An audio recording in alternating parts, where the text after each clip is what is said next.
Kama kuna tumaini lolote kwa Watanzania, kwa wanayanga katika ligi ya mabingwa barani Afrika kwenye kundi lao la B, wakati itakapocheza dhidi ya Al Ahli ya Misri, basi ni pamoja na kupitia kwa beki mbili. Beki wa kulia wa Al Ahli Mohamed Hani, ndiyo ni kwa sababu mchezaji huyu mzoefu wa Al Ahli, namna anavyotumika kwa kocha Jes Touré, ni kwamba anatengeneza nafasi ambazo mawinga wenye uwezo mkubwa kudribo mipira, kupiga mashuti kama Peodo Pacome Zouzoua wanaweza wakatumia mwanya huo kuiwezesha Yanga kufurahi, kuwawezesha Watanzania kufurahi kwa kupata ushindi panapostahili. Lakini kwa ufupi tu ni kwamba kwa Mohamed Hani, beki wa kulia, kunaweza kukawa njia mojawapo kwa Yanga kuwapa furaha Watanzania katika mechi hizo dhidi ya Al Ahli. Kwa ratiba ya CAF, mechi hizo za raundi ya 3 na raundi ya 4, maana Yanga watacheza back to back na Al Ahli. Ya kwanza inatarajiwa kuchezwa kati ya Januari 23, kabla au baada ya Januari 23 kule nchini Misri, halafu marudiano ni Januari 30. Kama ni mabadiliko, lakini ni around Januari 30. Kwa hiyo mechi mbili za back to back kabla Yanga kuja kuhitimisha mechi zake za kundi lao la B kwa kucheza na wapinzani wao wengine, FAR Rabat ya Morocco ambao watakwenda Yanga kule nchini Morocco, lakini pia dhidi ya JS Kabylie itakayochezwa nchini. Sasa Al Ahli inafahamika vizuri. Al Ahli ni klabu namba 1 kwa ubora barani Afrika hapa tunapozungumza. Al Ahli ndio mabingwa wa kihistoria wa michuano hii ya ligi ya mabingwa barani Afrika, wakiwa wametoa taji mara 12. Al Ahli miongoni mwa nyota wake ambao katika miaka karibuni wamekuwa kwenye kiwango bora sana hata katika timu yao ya taifa ni pamoja na Mohamed Hani. Huyu ni beki wa kulia ambaye katika mfumo wa Al Ahli kwenye kucheza mara nyingi hucheza baada ya golikipa wanakuwa na walinzi 4, kiungo mmoja, halafu kuna viungo 4, halafu kuna mshambuliaji mmoja. Lakini katika mechi iliyopita dhidi ya FAR Rabat walitoka sare ya 1-1 ugenini, walipanga baada ya golikipa ni walinzi 4, viungo 4, washambuliaji 2. Sasa kwa mpangilio wote ule, Mohamed Hani katika mechi mbili za hatua makundi ligi ya mabingwa barani Afrika kwa msimu huu zote amecheza dakika 180, hakuacha sekunde hata moja. Huyu Mohamed Hani umri wake ni miaka 29 na guu lake lenye nguvu zaidi ni guu la kulia. Yeye Mohamed Hani ni miongoni mwa wachezaji muhimu sana. Sasa Mohamed Hani, kwa kukumbushia tu kabla hatujazama ndani zaidi kwenye muundo wao wa kucheza, yeye ni mzoefu, amekuwa hapo ndani ya kikosi cha kwanza cha Al Ahli, huu ni mwaka wa 10. Yes, na amekuwa tangu katika kikosi cha vijana wa Al Ahli na baadaye kupandishwa kuingia katika kikosi cha wakubwa. Katika kuitumikia kwake Al Ahli, miongoni mwa mafanikio aliyopata ni pamoja na kuwa sehemu ya kikosi cha Al Ahli katika kutoa ubingwa wa ligi ya mabingwa barani Afrika mara 4, ikiwa ni pamoja na msimu wa 2019-2020 Al Ahli walitoa ubingwa ligi ya mabingwa barani Afrika, lakini msimu wa 2020-2021 Al Ahli walitoa ubingwa ligi ya mabingwa barani Afrika, yeye akiwa miongoni mwa wachezaji muhimu ndani ya kikosi hicho. 21-22 hawakutwaa, walishia fainali, lakini 22-23 yeye alikuwa miongoni mwa nyota waliowezesha Al Ahli kutoa ubingwa ligi ya mabingwa barani Afrika. 23-24 walitoa tena ubingwa, yeye alikuwa miongoni mwao. 24-25 kwa maana ya msimu uliopita Al Ahli walishia nusu fainali. Kwa utaona mara 4 yeye akiwemo, na mara nyingi huwa katika kikosi cha kwanza pindi anapokuwa fit. Sasa kwenye kikosi chao hiki, kwa mfano katika mechi dhidi ya FAR Rabat, baada ya golikipa Mustafa Shobeir kwenye kikosi chao walivyoanza, yeye alianza kama beki mbili hapa, na ndiye tunayemzungumzia Mohamed Hani. Wengine waliocheza ni pamoja na Nabi Ahmed Koka, alikuwa amecheza kama beki 3. Katikati kulikuwepo na Yasin Marei, alikuwepo Yasa Ibrahim katika kukamilisha wale mabeki wawili wakati. Viungo wao kulikuwepo na Marwan Atia, alikuwepo Aliou Dieng, lakini vile vile walikuwa na kiungo wa ushambuliaji, winga wa kulia, hapa nazungumzia Ashraf Ben Shaki. Upande mwingine kulikuwepo na Mahmoud Trezeguet, mchezaji nyota mzoefu. Lakini katika washambuliaji wawili kulikuwepo na Ahmed Zizo pamoja na Mohamed, ndio waliokuwa walioanza katika kikosi cha kwanza. Ni katika mechi ambayo dakika 90 za mchezo Al Ahli walimiliki mpira kwa 47% wakiwa ugenini, wenyeji FAR Rabat waliotoka kufungwa na Yanga 1-0 kwenye uwanja New Amani Complex visiwani Zanzibar walimiliki mpira zaidi kwa 53%. Ni mechi ambayo wenyeji walipiga mashuti 13, matatu yalikuwa blocked, yani shots, tunazungumzia shots, mashuti waliojaribu kupiga ili wafunge, matatu yalikuwa blocked, lakini kati ya 10 yaliyoenda yaliolenga shabaha yalikuwa 4. Haya mashuti matatu yalikuwa blocked. Hapa ni vizuri kuieleza kabisa kwa sababu hayakuenda kwa maana kutoka nje wala kulenga lango. Lakini kwa Al Ahly wao walipiga pia mashuti 13. Kati ya hayo 5 yalikuwa blocked. Kwa lugha nyingine yaliyoenda yalikuwa mashuti 8. Katika hayo moja tu lilenga shabaha katika dakika 66 ambalo ndilo liloza bao la kusawazisha lilifungwa na Mahmoud Trezeguet, wakati huo akiwa ameshatanguliwa bao katika kipindi cha kwanza kupitia kwa striker Burika wa FAR Rabat baada ya tukio la mkwaju wa penalty, mpira uliorejea ukamkuta Burika akafunga. Kwa hiyo mechi ilisha 1-1.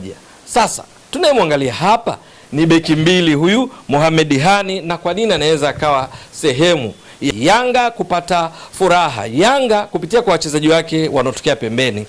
Na katika mfumo wa Yanga kwenye kucheza, baada ya golikipa chini ya Pedro Gonçalves huwa na walinzi 4, viungo wawili wa ukabaji, viungo 3 ushambuliaji, mshambuliaji kinara mmoja. Kwenye wale viungo 3 ushambuliaji, upande wa kushoto ndipo anapatikana mchezaji nambari 10 mgongoni kwenye jezi, tunazungumzia Peodo Pacome Zouzoua. Kwa lugha nyingine, ikitokea kapangwa hivyo, maana yake Pacome Zouzoua cheza yake mpinzani wake kukutana naye mara kwa mara ni Mohamed Hani ambaye yeye ni nambari 30 mgongoni. Pacome huwa anapenda kuingia ndani, lakini vile vile anaweza kupita kati ya beki huyu wa kulia na beki wa kati ambaye ni tunazungumzia Yasa Ibrahim, lakini Pacome huwa anashato ili eneo sana tu cheza yake. Anaweza kaja huku kwa Nabil Koka, anaweza kawa katikati hapa kwa eneo ambalo Prince Pumelo Dube au mshambuliaji namba 9 kama Ende Bobo Boyele anaweza kucheza. Pacome anaweza kupatikana. Pacome anaweza kupatikana eneo la huku katikati wanapocheza akina Zuka Buya. Pacome anaweza kupatikana huku kwa beki wa kushoto, hapa tunazungumzia Mohamed Hussein Shabalala, Shadrack Issa Kaboka. Pacome huwa na free roll, lakini kimsingi kwa nafasi anayocheza kwa kiasi kikubwa inatarajiwa vita yake itakuwa katika eneo hili, eneo ambalo ndiko hucheza zaidi huyu Mohamed Hani. Kwa nini fursa? Ni kwamba Al Ahly cheza yao kwa wastani mechi hii walau dhidi ya FAR Rabat walikuwa tofauti kidogo. Wachezaji 4 kwa wastani walikuwa wakipatikana mbele, ambao ni nani na nani? Tunazungumzia Zizo, tunazungumzia Mohamed, lakini tunazungumzia Mahmoud Trezeguet kwa wastani walikuwa katika nusu ya pili ya uwanja, lakini mwingine alikuwa ni Ashraf bin Shaki kwa wastani alikuwa juu huko. Katikati ya mstari wa uwanja wachezaji ambao walikuonekana kwa wastani wanakuwepo ni pamoja na Aliou Dieng mgongoni nambari 23 na pacha wake hapa tunazungumzia Marwan Atia. Halafu hawa mabeki wa ile wakati walikuwa wanasogea hapa. Mabeki wa pembeni tunazungumzia Koka ambaye kiasili yeye ni kiungo, siku hizi amekuwa akitumika kama beki wa kushoto. Kwa wastani huwa anacheza eneo la kati mwa uwanja. Yes, eneo hili hapa kama anavyofanya Mohamed Hani. Kwenye mechi hii kidogo alikuwa na nidhamu Mohamed Hani, kwa kiasi fulani alikuwa nyuma kidogo ya mstari wakati wa uwanja. Yes, mstari wakati wa uwanja alikuwa kwa nyuma, lakini mara nyingi cheza yake katika mechi nyingine hucheza hapa katikati. Hata mechi dhidi ya JS Kabylie alikuwa kwa wastani anapatikana katikati ya mstari wa uwanja, lakini kwenye mechi dhidi ya FAR Rabat wakiwa ugenini alikuwa kwa nyuma kidogo. Kwa lugha nyingine, awe katikati awe kwa nyuma kidogo ya mstari wakati wa uwanja, maana yake kwenye kushambulia kwenye makaratasi inaonekana theoretically, kinadharia ni kwamba eneo hili lote huwa na nafasi ya kutosha kwa wapinzani wa Al Ahly, kama ilivyo huku kwenye upande wa kulia wa mpinzani ni mshambulia Al Ahly, kwamba una fursa, ndio kwamba mipira ikipigwa mirefu katika eneo hilo halafu likampata kiungo ushambuliaji kutokea pembeni aliye na kasi kama Peodo Pacome Zouzoua, manake ni fursa, kwa sababu Mohamed Hani atalazimika kufanya kazi ya ziada kuja kukava ile eneo ambalo kwa wastani huwa hayupo kwenye eneo la kiulinzi. Chini ya kocha Torip, kwa wastani Al Ahly cheza yao huwa licha kwamba inaonekana labda ni 4-4-2 baada ya golikipa au 4-1-4-1, lakini kwa wastani cheza yao huwa baada ya golikipa kwa wastani huwa wana wachezaji wawili ambao ni mabeki wakati, Yasin Marei na Yasa Ibrahim, halafu wana wachezaji 8, kwa maana kwamba wachezaji 8 wanakuwa nusu ya pili ya uwanja. Hapo inajumuisha mshambuliaji kinara, inajumuisha mawinga, inajumuisha viungo wao wote kwa wastani wanakuwa juu ya mstari wa kati wa uwanja. Wanapocheza na timu kama FAR Rabat wana wasiwasi kidogo, ndipo walao unaweza kaona juu kunakuwa na watu 4, halafu katikati kunakuwa na takriban watu 3 mpaka 4. Lakini mechi na FAR Rabat kulikuwa na watu takriban 3 kwa sababu hao wengine Mohamed Hani na Koka walikuwa chini kidogo ya mstari wakati wa uwanja, wanaungana na mabeki wao wakati ili kukabiliana na mashambulizi ya kushtukiza kutoka kwa mastrika wa FAR Rabat akiwemo Burika. Sasa dhidi ya Yanga wacheze kama walivyocheza dhidi ya FAR Rabat, wacheze kama walivyocheza dhidi ya JS Kabylie. Mara zote kwa wastani beki mbili wao Mohamed Hani huwa muda mwingi yuko juu. Wao wanajiamini kwamba wanacheza mpira zaidi katika eneo lako wa kusuffocate, ushindwe hata kupumua, kupata mbinu za kuanzisha mipira ya kwenda kuwashambulia. Ndicho anachokitegemea. Matokeo yake ndio maana hili tumeshalizungumza mara kwa mara kwenye jukwaa hili. Kwenye ligi kuu ya Misri wamecheza mechi 12, wamefunga mabao 20, lakini wameruhusu mabao 13. Yaani bao moja zaidi ya idadi ya mechi, kwa sababu ukiotea, ukiwaibia mpira, ukapiga mpira mrefu, counter attacks kwa mipira mirefu, huwa wanapatikana na wanaenda kupata mabao. Sasa huyu Mohamed Hani mpaka sasa katika mechi 2, mechi aliyocheza dhidi ya JS Kabylie, mechi aliyocheza dhidi ya FAR Rabat, alichokifanya kwenye majukumu ya kiulinzi Mohamed Hani akitekeleza majukumu yake ya kiulinzi ambayo ni ya msingi zaidi. Mohamed Hani kwenye eneo lake hili ambaye ana umri wa miaka 29, na nikumbushie vizuri kabla sijaendelea, beki wake wakati anaikuwa upande wa kulia, center back ambaye ni right sided ni Yasa Ibrahim, ana miaka 31, yeye ana miaka 29 tumetoka kueleza.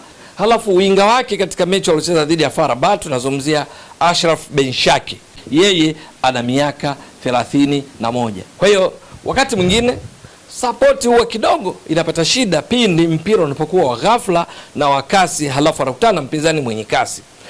Sasa hili nalo ukichanganya na mfumo wao kwenye kucheza, ndipo ambapo kinadharia inaonekana kuna nafasi, na ndio maana wameruhusu mabao mengi aliyotoka kueleza, ama kupitia upande huu kwa Mohamed Hani au kule kwa Nabil Kok. Kwenye presentation hii focus yake ipo kwa Mohamed Hani, ambako Pacome Zouzoua anapatikana. Pacome Zouzoua mpaka sasa kwenye mechi 2 walizocheza, mechi ya kwanza walishinda 1-0 dhidi ya FAR Rabat visiwani Zanzibar, mechi ya pili waliotoka suluhu dhidi ya JS Kabylie kule nchini Algeria. Pacome Zouzoua kwenye mechi zote ameonekana miongoni mwa wachezaji tishio. Ni kwa sababu gani? Pacome Zouzoua dribbling ni miongoni mwa wachezaji wana dribble sana mipira. Dribble mipira mara 10, iliyofanikiwa ni mara 5. Miongoni mwa mawinga wa kushoto, kwa sababu Pacome Zouzoua kwa makaratasi anaonekana ni winga wa kushoto, walio dribble sana mipira yeye ni namba 1 kwa idadi hii ya mipira aliyofanikiwa 5. Dribbling ni kokota mipira, kupiga chenga na kutenza fursa kwa wenzako, huku pia ukifanikiwa kuvuruga mpangilio wa kiulinzi wa timu pinzani. Shepu yao unaivuruga kwa sababu ya uwezo wa kuwafuata na mpira, kuwapiga chenga, kuwapasua kwenye mistari yao ya kiulinzi. Pacome Zouzoua excellent katika eneo hilo. Lakini anakutana na Mohamed Hani ambaye mpaka sasa kwenye mechi 2 amepitwa na wapinzani wake mara 2. Yaani majaribio yake katika kuwazuia yameshindwa mara 2. Amepitwa mara 2. Wakati anakutana na Pacome ambaye amewapita wapinzani wake kwa kukota mpira kwa mafanikio mara 5. Nadhani nimeeleweka vizuri. Lakini sio hilo. Kuna matukio ya kimsingi katika ulinzi. Tackling, interceptions, clearances. Mohamed Hani, tackling amefanya 3 kwa mafanikio. Interceptions amefanya 3 na clearances, kuosha mpira ameosha mara 2 kwa mafanikio. Ndicho alichokifanya. Lakini kwenye mipira ya chini Mohamed Hani amepigania mipira 15, amefanikiwa 5, ambapo tunaweza kusema ufanisi wa 33%. Sasa vijisifa hivi najaribu kuvigusia, halafu unalinganisha na mtu ambaye anaweza kukutana naye katika mechi hizo 2, kuanzia ya kwanza Januari 23 kama nilivyotoka kueleza, na nyingine Januari 30. Pacome Zouzoua akikutana na beki wa namna hii, beki ambaye mipira chini kwenye migongano, ground jewels kapigania mipira 15, kafanikiwa 5, sawa na ufanisi wa 33%. 67% wapinzani wamefanikiwa. Pacome Zouzoua hii ni golden chance kwake endapo atakuwa kwenye kiwango chake bora, atamshawishi mwalimu Pedro Gonçalves kumpanga, halafu Al Ahly wakampanga Mohamed Hani. Ili ni muhimu kwa sababu mwisho wa siku unaweza kukuta kwenye kikosi Pacome hayupo kwenye nafasi hii au hajapangwa kabisa, inategemea na mipango ya benchi la ufundi la Yanga, au Mohamed Hani ikawa kwenye mechi hii akakosekana, maana mechi mbili amecheza zote sekunde zote. Sasa ikitokea hivyo, manake hii ni fursa, lakini pia ile mipira mirefu kwa kasi Pacome amekuwa akifanya vizuri sana, manake hii ni fursa. Pacome akiwa anakuja kwa kasi, kwa uwezo wake mkubwa wa kudribble mipira, kuikokota mipira kama alivyomtesa Anas Bash wa FAR Rabat pale visiwani Zanzibar. Maana yake ni kwamba mabeki wa kati sasa kina Yasa Ibrahim, viungo akina Aliou Dieng, Marwan Atie, viungo ushambuliaji kama Ashraf Ben Shaki wanaweza kujikuta baada ya kutekeleza wajibu wao ule wa kimsingi wa mara kwa mara, wana focus kwenye kushambulia, wakajikuta na wao muda mwingi wakifikiria namna ya kuzuia hatari kutoka kwa Pacome kwenye eneo hili ambalo anaenda kukabiliana na Mohamed Hani. Kufanya hivyo maana yake kutafungua fursa sasa kwa wengine, Celestine Ekwa au Ofen Chikola, Edmund John, Maxim Pianzengeli, lakini unazungumzia Mudathi Ayabas, unazungumzia Prince Mpumelo Dube, watakuwa na fursa ya kuenjoy hayo magap, hizo sehemu zitakazobaki wazi kutokana na umakini wa mabeki wa Al Ahly kujikuta wakivutika kwenye upande aliko Mohamed Hani ili kuja kusaidia ulinzi, wakimove kama unit upande huu wa kulia. Kuna uwezekano ukatokea nafasi ambayo pakipigwa passes zetu tunasema cross field passes, mpira ukahamishwa upande mwingine, inaweza ikatengeneza nafasi. Na licha ya kwamba Mohamed Hani ni beki, lakini katika mechi mbili amefanikiwa kupora mipira kutoka kwenye himaya ya wapinzani kuirejesha kwa Al Ahly mara 5, tunasema ball recovery. Lakini Pedro Pacome Zouzoua anayetarajiwa kupambana naye kwenye eneo hilo yuko vizuri mno, kwa sababu mpaka sasa katika mechi mbili Pacome Zouzoua licha kwamba ni kiungo ushambuliaji ameshapoka mipira 14 kutoka kwenye himaya ya wapinzani kuirejesha kwenye timu yake. Mechi dhidi ya FAR Rabat aliongoza kwa kupora mipira 9. Mechi dhidi ya JS Kabylie hakuongoza, lakini alikuwa miongoni mwa waliopora mipira mingi, alipora mipira 5. Aliongoza kwa kupora mipira mingi alikuwa Duke Abuya, alipora mipira 7. Mipira 14 katika mechi mbili. Anakutana na mchezaji ambaye yeye kupora mipira ni kwa idadi hiyo 5, ingawa yeye ni beki mbili. Mohamed Hani kama Pacome Zouzoua akawa fiti, naamini anaweza akawa njia mojawapo ya kuipa faraja Yanga kwa kupata mabao kupitia kwake.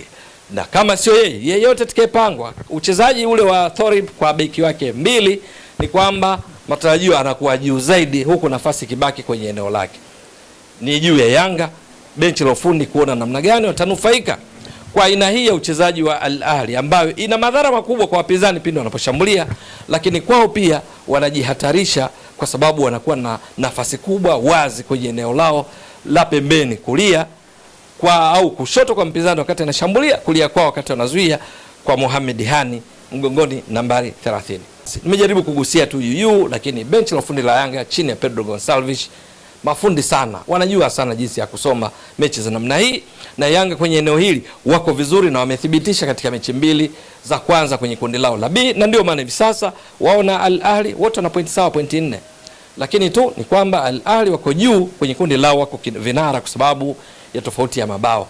Al Ahly wamefunga mabao 5, wameruhusu mabao 2. Yanga wamefunga goli 1, hawajaruhusu bao. Yanga ni miongoni mwa timu mbili tu hazijaruhusu wavu wao kutikiswa mpaka sasa, wao na Pyramids miongoni mwa timu zote 16 kwenye hatua ya makundi. Lakini Al Ahly mechi mbili wameruhusu mabao 2. Bao liloruhusu wakati wanashinda 4-1 dhidi ya JS Kabylie na 1-1 dhidi ya FAR Rabat, wakati wao wakipigiwa mashuti 4 ya kulenga shabaha, huku wao wakipiga shuti 1 dhidi ya FAR Rabat. FAR Rabat kama ndo kipimo kinawapa nguvu ya saikolojia Yanga, kwa sababu wao walipiga mashuti 15 kuelekea lango la FAR Rabat, 9 alilenga shabaha. Golikipa Reda Ahmed Tagnuti akafanya saves za nzuri sana 8 na kuruhusu bao 1. Lakini kwenye mechi hiyo ni mechi nyingine kabisa, Yanga dhidi ya Al Ahly. Ni vizuri katika kipindi hiki cha mapumziko ya AFCON benchi la ufundi la Yanga lisipumzike, liendelee kuangalia small details, taarifa ndogondogo za kujificha, ili mwisho wa siku Yanga iendeleze kile ambacho amekionyesha katika mechi mbili, kucheza kimbinu sana na kwa mafanikio. Wakiwapiga Al Ahly katika mechi mojawapo, bila shaka itakuwa ni boost, itawainua sana na kuwajengea nguvu ya kuelekea kufuzu kwa hatua ya robo finali ligi ya mabingwa barani Afrika, kwa sababu mpaka sasa safari bado, pointi 4 bado sana, lakini wameanza vizuri. Itakuwa vipi? Ni pamoja na kuangalia namna ya kunufaika na aina ya uchezaji wa Al Ahly ambao hivi karibuni wamekuwa hawaheshimu wapinzani wao, wanarundika watu wengi kwenye nusu ya pili ya uwanja, wakiamini juu ya uwezo wao, wakiamini kwamba kwa kufanya hivyo kunawafanya nyinyi msipate fursa ya kwenda kuwashambulia. Hatari ni kwamba mpinzani anaposhambulia anajiwekea na nasibu kubwa ya kufunga. Yanga lazima wasome juu ya namna wanavyocheza na kunufaika na hizo gaps, nafasi nyingi za wazi wanazoziacha Al Ahly wakati wengi wanapokuwa juu, na nafasi mojawapo ni kwa huyu mwamba Mohamed Hani, mgongoni nambari 30, urefu futi 5 na inchi 10, miongoni mwa wachezaji muhimu nyota katika klabu hii. Je, itakuwa vipi? Ni swala la kusubiri.